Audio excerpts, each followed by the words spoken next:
ucapan-ucapannya. Ya, kalian apa namanya menghafal atau membaca ucapan Allah Subhanahu wa taala. Salah satu sifat Allah kan kalam, dia berbicara.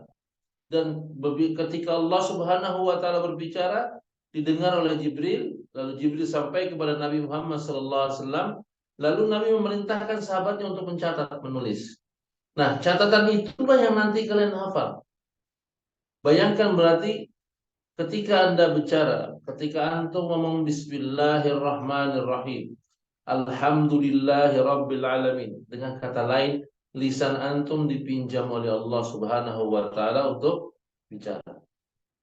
Bagaimana kalau seandainya kata-kata itu, kalau itu kalian simpan dalam kepala, ya, dikuatkan dalam hati kalian, ini akan jauh lebih manfaat. Dan Allah Subhanahu wa taala, makanya ketika bicara tentang aulia illah, wali-wali Allah Subhanahu wa taala, yaitu Nabi berkata aulia Allah ini seperti manusia-manusia berjalan yang dia melihat, kata Allah Subhanahu wa taala, aku melihat apa yang dilihat. Agar dia tidak melihat, tapi aku yang melihat. Bukan dia yang memukul, tapi aku yang memukul. Ketika dia berlari, dia bicara, maka bukan dia yang bicara, tapi aku yang bicara, kata Allah dalam hadis qudsi. Maksudnya apa? Ya, semua ucapan yang dikeluar dari mulutnya itu adalah ucapan Allah Subhanahu wa taala. Ya. Ketika dia menghafal Al-Qur'an, berarti lidahnya dipinjam oleh Allah Subhanahu wa taala. Nah, ini betapa keagungan ilmu yang kalian tuntut di sini. Jadi keagungan ilmu itu bukan dilihat dari tempatnya Anda nuntut, bukan dilihat dari mana Anda Anda belajar, tapi apa materi pelajaran yang Anda ambil. Antum ambil pelajaran ini, maka itulah ilmu yang luar biasa mulianya di sisi Allah Subhanahu wa taala. Jadi janganlah kalian berkecil hati dengan mengatakan, ya, tempatnya cuma begini. Ya, saya cuma berdua, cuma bertiga. Kenapa cuma berapa orang yang bisa belajar di sini? Tidak. Jangan melihat itu, tapi absir, berbahagialah antum semua. Antum mempelajari ilmu yang tertinggi dari ilmu-ilmu yang ada. Karena antum mempelajari zat yang maha tinggi, ya. Zat yang maha tinggi, yang lebih tinggi dan dari segalanya. Dialah Allah Subhanahu wa taala. Nah, ikhwani, a'adzallahu wa iyyakum, anak-anakku sekalian semuanya. Ini tujuan ini ilmu yang akan antum tuntut, ya. Tergantung masalahnya sekarang adalah bagaimana antum memancangkan niat, ya. Karena niat ini adalah satu hal yang besar, ringan, namun ini besar di sisi Allah Subhanahu wa taala. Antum bayangkan, karena beda niat seseorang mendapatkan yang jauh lebih mulia. Karena beda niat, orang juga bisa mendapatkan sesuatu yang buruk. Padahal amalannya sama, ya, amalannya sama. Contoh apa? Sholat subuh dengan sholat qobliyah subuh, sama amalannya, ya kan? Sholatnya 2 rakaat, ya, sholatnya 2 rakaat, bacaannya sama, ya, rukunya sama, sujudnya sama, semua yang dilakukan sama, ya. Tapi antara qobliyah subuh dengan sholat subuh ini sangat berbeda. Yang satu hukumnya wajib, yang satu hukumnya sunnah. Jadi niat itu akan mempengaruhi semua. Kata Nabi Shallallahu Alaihi Wasallam, innamal a'malu binniyah. Amal itu tergantung dari niatnya. Innamal likulli imri'in manawa. Dan semua orang melakukan sesuai apa yang dia niatkan, mendapatkan apa yang dia niatkan. Kalau antum sekolah cuma sekedar mengisi waktu luang, maka waktu luang antum akan habis. Cuma sekedar mengisi waktu luang. Kalau antum sekolah cuma sekedar ingin dapat ijazah, maka sesuai inginnya apa yang antum tuju. Kalau antum belajar cuma sekedar daripada nggak sekolah, maka hanya itu yang antum dapat. Ya. Lalu bagaimana hasil niatnya? Niatkan karena Allah Subhanahu wa taala. Ya. Nabi Shallallahu alaihi wasallam mengasih misal, "Faman kana hijratuhu ila Allah wa rasulih, fa hijratuhu ila Allah wa rasulih." Siapa saja yang hijrahnya karena Allah dan Rasulnya, maka dia akan mendapatkan Allah dan Rasulnya. Ya, Nabi katakan, "Faman kana hijratuhu ila Allah wa rasulih." Siapa saja yang hijrahnya untuk Allah dan Rasulnya, maka hijratuhu ilallah wa rasulih. Maka dia akan mendapatkan Allah dan Rasulnya. Berbeda dengan harapan dunia. Fa in kana hijratuhu ilad dunya yusibuha. Siapa saja yang hijrahnya karena mengharapkan dunia, aw imra'atin yankihuha, atau sekedar cari pacar untuk dia nikahi, ya, fa hijratuhu ila ma hajara ilaih. Maka Nabi katakan, maka hijrahnya sesuai dengan apa yang dia niatkan. Lihatlah dua teks hadis ini sangat berbeda antara satu dan lain. Ketika Nabi Shallallahu Alaihi Wasallam cerita orang yang berniat untuk Allah dan Rasulnya, Nabi katakan, fahijratuhu ilallah wa rasulih. Ya, siapa saja yang hijrahnya untuk Allah, maka dia akan mendapatkan Allah dan Rasulnya. Ya, siapa saja niatnya untuk Allah dan Rasulnya, dia akan mendapatkan Allah dan Rasulnya. Maksudnya apa? Tidak akan sia-sia semua yang diniatkan karena Allah. Kenapa? Semua diniatkan pada Allah pasti nyampe. Walaupun kita belum sempat melakukannya. Seperti orang yang hijrah ini. Ada orang yang hijrah sampai ke negeri Madinah. Ada yang di tengah jalan diterkam oleh hewan buas. Ya, ada yang dirampok oleh perampok. Tapi fahijratuhu ilallah wa rasulih. Dia dapatkan Allah dan Rasulnya. Walaupun dia belum sampai ke tujuan. Ya, belum sampai dia ke tujuan, tapi dia sudah mendapatkan Allah dan Rasulnya. Berbeda dengan orang yang mengharapkan dunia atau mengharapkan pacar yang ingin dinikahinya. Fahijratuhu ila ma hajara ilaih. Nabi tidak sebutkan maka hijrahnya dia akan mendapatkan dunia dan mendapatkan wanita yang akan dinikahinya. Tidak. Nabi mengatakan fahijratuhu ila ma hajara ilaih. Dia mendapatkan apa aja yang dia mau. Menunjukkan apa? Jika kita bercita-cita selain Allah Subhanahu wa taala, maka dia tidak akan mendapatkan. Belum tentu dia mendapatkan apa yang dicita-citakan. Ada orang yang hijrahnya pengen dapat dunia, tapi ketika hijrah dagangannya hancur. Ketika dia hijrah pengen ngejar wanita, sampai di Madinah, perempuan itu nggak mau dia nikahi, maka dia tidak dapat apa-apa. Begitu juga orang yang mengharapkan dunia. Coba lihat orang yang nyalek, ya, ikut jadi calon legislatif atau jadi gubernur atau bupati dengan cara nyogok, dengan cara memberi sembako. Pertanyaannya, dia kan sedekah bukan karena Allah, tapi karena ingin dipilih jadi legislatif, pengen dipilih jadi wali kota, pengen dipilih jadi gubernur. Ketika dia sedekah, apakah dia udah pasti jadi gubernur? Belum tentu. Kenapa? Karena ilah ma hajara ilaih. Sesuai dengan apa yang diniatkan. Berbeda dengan orang yang sedekah karena Allah Subhanahu wa taala. Ya. Dia mau sedekah karena Allah Subhanahu wa taala. Tiba-tiba dirampok di jalan, maka Allah sudah catatkan pahala buat dia. Berbeda dengan orang yang tadi tujuannya dunia, walaupun sudah sampai sedekahnya ke orang, sampai karpetnya ke masjid, tapi tujuannya untuk dipilih jadi anggota dewan, dipilih untuk anggota legislatif, belum tentu dia ada terpilih. Ya, maka banyak tuh cerita tuh, udah dikasih karpet ke masjid, karpetnya diambil lagi. Kenapa? Kalah calon. Ya, nggak jadi gubernur, nggak jadi wali kota, nggak jadi anggota legislatif. Ya, sedekahnya semua diambil lagi. Ini orang-orang yang rugi. Kenapa? Tujuannya bukan karena Allah. Orang yang mau korban karena Allah, ya, tiba-tiba malamnya sapinya atau kambingnya dipatok ular, ya kan? Pagi-pagi mati itu kambing. Kira-kira dapat pahala nggak dia? Dia tetap dapat pahala. Kenapa? Lillah. Kalau dia karena Allah, walaupun dia tidak menyembelih korbannya, dia tetap mendapatkan pahala dari Allah Subhanahu wa taala. Ini pelajaran buat kita, ya.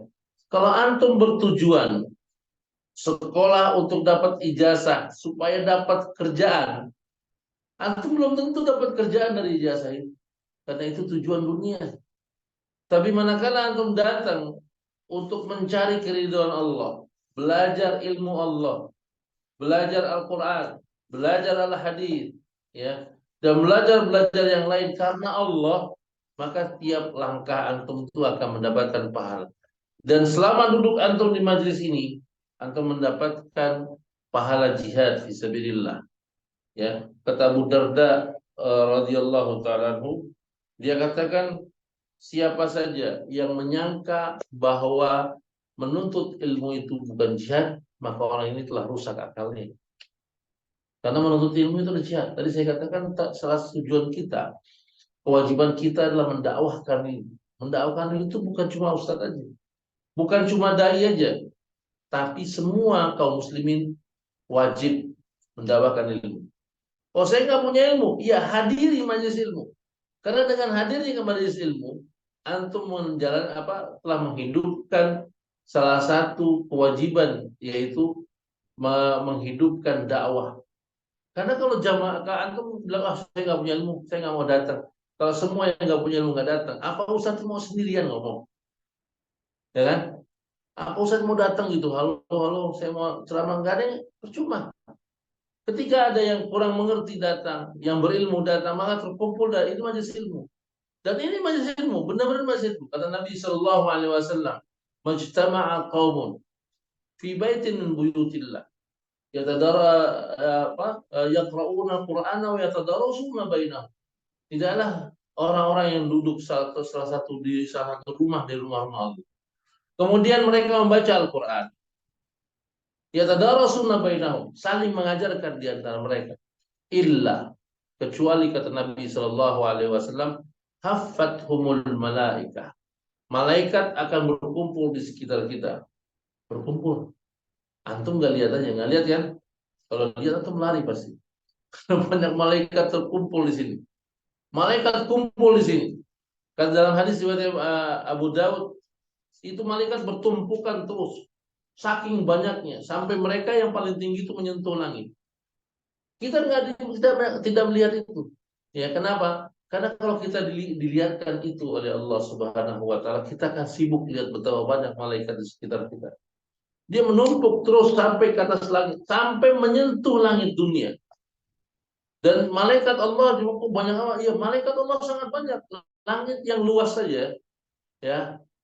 Atitus sama kata Nabi Shallallahu Alaihi Wasallam, langit yang demikian luas sampai berkenyit. Kayak berkenyit itu atit itu kayak naik apa gerobak, muatannya banyak, kan rodanya bunyi kan, krik krik krik di jalan itu. Nah, itu namanya ati. Dan langit itu kayak begitu. Kenapa? Karena tiap jengkal dari langit itu pasti ada malaikat yang sedang sujud, ruku, zikir, ya kan? Jadi malaikat Allah sangat banyak. Oh, itu kan di langit, di dunia beda. Nah, setiap butiran hujan itu dibawa oleh seorang malaikat. Berarti ketika hujan berapa ribu malaikat yang turun? Ya, ribuan, jutaan, triliunan mungkin, kita nggak tahu.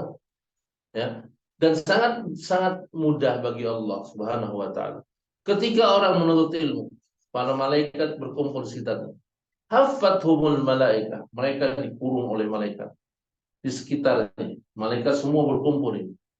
Ya, wa ghasyiathumur rahmah. Allah Subhanahu wa taala mencucuri mereka dengan kasih sayang. Ya, wa nazalat alaihimus sakinah. Allah turunkan rasa tenang dalam hati orang-orang penuntut ilmu. Kenapa? Ketika dia menuntut ilmu karena Allah, maka nazalat alaihimus sakinah. Akan ada rasa tenang. Tidak ada lagi rasa gelisah. Tidak ada lagi merasa bahwa wah saya kurang ini, saya tidak dapat ini, saya kurang itu, nggak dapat itu, atau ntar mau main ini, ntar mau main itu, nggak ada gelisah seperti itu. Kenapa? Dia pancangkan niat karena Allah, duduk di majelis ilmu. Maka Allah turunkan sakinah, ketenangan, ya, ketenangan dalam hati mereka. Dan yang terakhir, Nabi katakan apa? Wa dzakarallahu fi man indah, ya. Dan Allah Subhanahu wa taala akan menyebut nama-nama orang yang duduk di majelis ilmu di sisi para malaikatnya yang suci di atas arsy. Jadi kalau ditanya Allah lagi ngapain saat ini? Allah sedang menyebut nama-nama kita. Apa gimana antum nggak merasa bahagia coba duduk di majelis ilmu? Kalau seandainya saat ini kita ditanya, ya, Allah lagi ngapain saat ini? Maka penuntut ilmu akan tenang menjawab, Allah sedang menyebut nama saya. Ya, coba bayangin aja kalau kita duduk di majelis ilmu, ya. Allah sedang banggakan nama kita. Pantas nggak lagi nurut ilmu tidur? Ya, nanti Allah sebutkan, fulan itu fulan lagi nurut ilmu, malaikat ngeliat, gitu malaikat lihat kita lagi tidur. Malu ya, ada rasa malu mestinya. Nah, begitu yang mestinya timbul di hati-hati kita. Karena apa? Karena Allah Subhanahu wa taala menjadi niat kita. Tujuan kita adalah menuntut ilmu agama. Memenuhi salah satu kewajiban yang diwajibkan atas kita. Yang Nabi katakan, talabul ilmu fariidatun ala kulli muslim. Menuntut ilmu itu wajib hukumnya bagi setiap muslim, baik dia laki maupun dia perempuan. Jadi, ikhwani adalah wa yakum, anak-anakku sekalian ya, bahwa yang pertama kita tahu bahwa ini ilmu yang besar. Ini ilmu yang agung. Ini ilmu yang sangat-sangat penting, sangat mulia. Kenapa? Belajar tentang Allah Subhanahu wa taala. Adakah yang lebih mulia dari Allah? Enggak ada. Ya kan? Enggak ada yang lebih mulia dari Allah. Bah, begitupun ilmu kita. Menuntut ilmu agama ini jauh lebih mulia daripada ilmu-ilmu yang lain. Kedua, tadi bahwa pancangkan niat karena Allah Subhanahu wa taala. Karena inilah niat karena Allah Subhanahu wa taala, bahwa kita datang ke sini untuk mencari ridha Allah Subhanahu wa taala. Maka semua menjadi kecil. Semua menjadi hilang. Kita tiba-tiba menjadi orang yang besar. Kita menjadi orang yang ditolong oleh Allah Subhanahu wa taala. Hati-hati kita menjadi tenang, sakinah, tenang hati-hati kita. Ya. Kemudian ikhwani adalah wa iyyakum. Menuntut ilmu ini adalah jalan pintas menuju surga. Tidak ada jalan yang lebih cepat menuju surganya Allah kecuali menuntut ilmu. Kata Nabi Shallallahu Alaihi Wasallam, "Man salaka tariqan yaltamisu fi ilman, sahalallahu bihi tariqan ilal jannah." Siapa yang memudahkan langkah kakinya menuntut ilmu agama karena Allah Subhanahu wa taala, maka Allah memudahkan langkah dia menuju surga. Kenapa para penuntut ilmu itu jadi apa? Menuntut ilmu itu menjadi jalan pintas menuju surga. Karena tidak ada yang bisa masuk surga kecuali dengan amal soleh. Amal soleh itu apa? Amal soleh adalah ilmu yang diamalkan. Amal soleh adalah ilmu yang dijalankan. Dia dapat ajaran agama dari sekolah, kemudian dia praktekkan di rumah. Itu namanya amal soleh. Amal soleh adalah ilmu yang diamalkan. Jadi tidak ada amal soleh jika tidak ada ilmu. Karena kita belajar ilmu agama, lalu kita amalkan, maka itu jadi amal soleh. Ya, ini jalan pintas menuju surga. Karena ini jalan pintas menuju surga. Karena Nabi Sallallahu Alaihi Wasallam syariat kita mengatakan al jaza min jinsil amal. Apa namanya? Balasan sesuai dengan beratnya amal. Nah, balasan menuntut ilmu itu sangat besar. Tadi ada apa namanya? Malaikat yang turun, ya kan? Itu diberikan rahmat oleh Allah Subhanahu wa taala.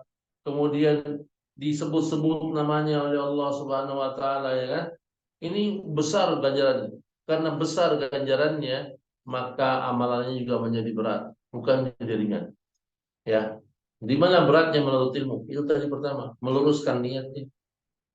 Banyak orang-orang yang salah dalam mengamalkan niat. Ketika menuntut ilmu, pengennya menjadi hafiz. Supaya apa? Supaya gampang urusannya dalam dunia. Ini adalah hal yang salah.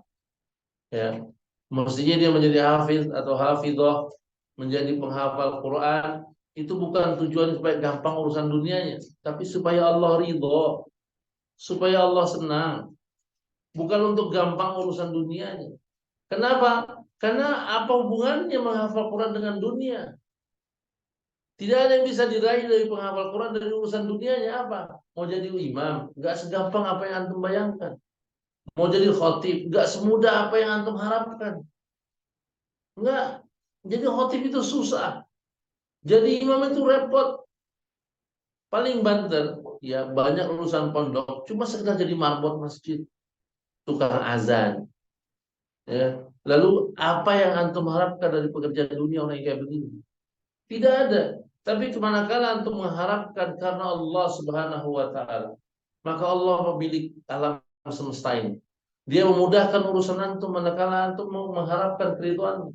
Urusan di dunia maupun di akhirat. tapi tetaplah harapkan keridhaan Allah dalam urusan akhirat. Ya, nescaya Allah akan mudahkan antum untuk urusan dunia antum. Ya. Nah, karena amalnya amalan yang berat, maka yakinlah bahwa kita punya musuh. Musuh itu akan berdiri berkangkang di tengah jalan-jalan para penuntut ilmu. Banyak penuntut ilmu sekarang yang karena kesalahan dalam pendidikan, karena kesalahan niat dari mereka, ya, kesalahan niat mereka, mereka terjatuh di tengah jalan, ya, mereka terpinggirkan tengah jalan. Dulu, waktu saya masih sekolah dulu, ya, ketika kita di aliyah atau sanawiyah, ya kan, ketika kita bicara tentang kenakalan remaja, itu yang melakukan kenakalan bukan anak aliyah, bukan anak sanawiyah, tapi yang melakukan itu anak SMA, anak STM atau SMK yang sekarang. Mereka yang melakukan kenakalan itu. Kita menganalisa kenakalan mereka untuk mencarikan solusi bagaimana jalan keluar supaya mereka nggak nakal. Dulu seperti itu. Tapi saat ini, ketika kita bicara kenakalan remaja, pelakunya itu banyak anak sanawiyah juga melakukan. Anak aliyah juga melakukannya. Ya, ini setan benar-benar telah mengangkangi kita, berada di tengah-tengah jalan kita, merusak jalan para penuntut ilmu menuju keridhaan Allah Subhanahu wa taala.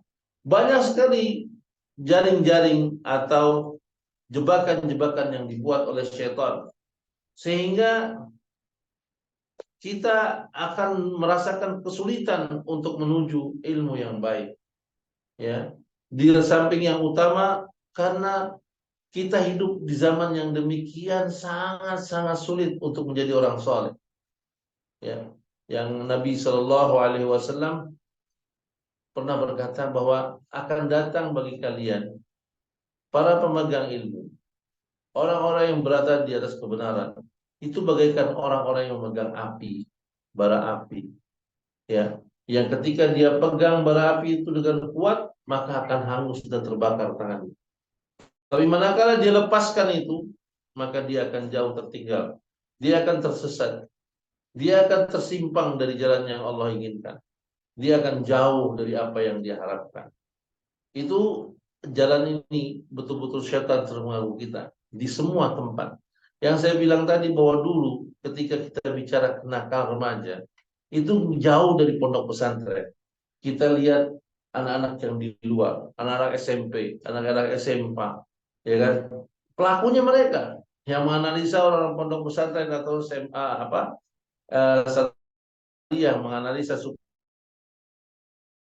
saat ini kita aja sendiri terkena hal itu. Ya, anak-anak sanawiyah juga terkena dengan kenakalan sekarang. Anak-anak aliyah seperti itu. Ya, banyak sekali masalah-masalah yang terjadi. Dan apa yang dilakukan oleh anak-anak kita bilang, oh ini bahaya sekarang LGBT. Oh subhanallah, pondok-pondok sekarang